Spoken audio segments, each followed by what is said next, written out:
Many years ago, the president visited Benin State, now Edo State, the oldest state as a time.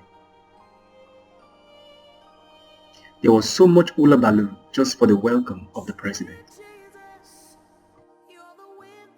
The president's flight was due to appear at least another 3 hours. Already, the airport was playing host to a multitude of Nigerians from all walks of life. Caught in the joy of the moment, I shifted my attention to my fellow ministers who were now being ushered towards the runway in preparation for the arrival from one citizen. I followed and we halted just inside the tarmac closest to the runway.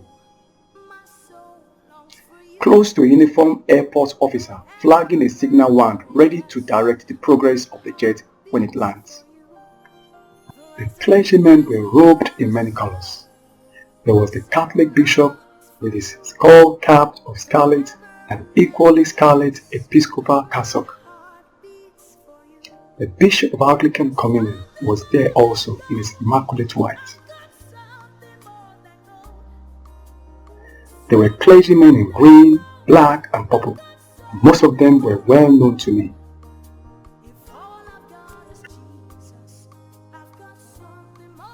My praiser ended with myself. My dressing offered quite a contrast.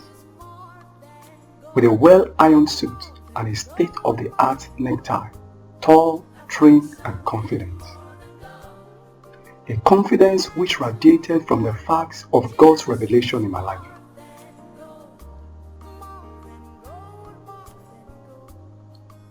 And you, sir, may I know who you are and what you are doing here?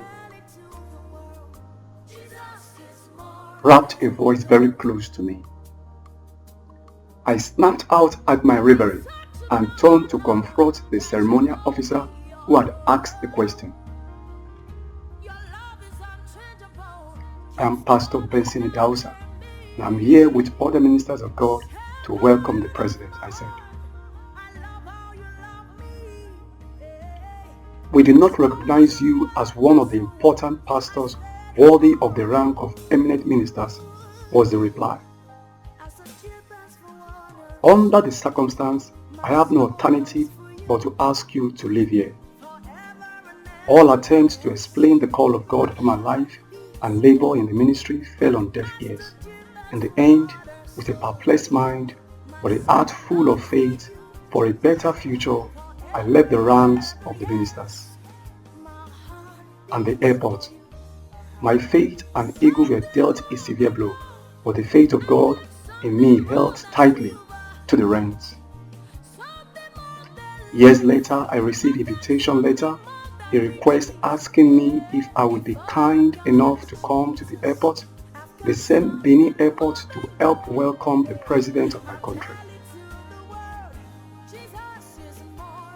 And I have also had several other invitation letters from presidents of other countries around the globe.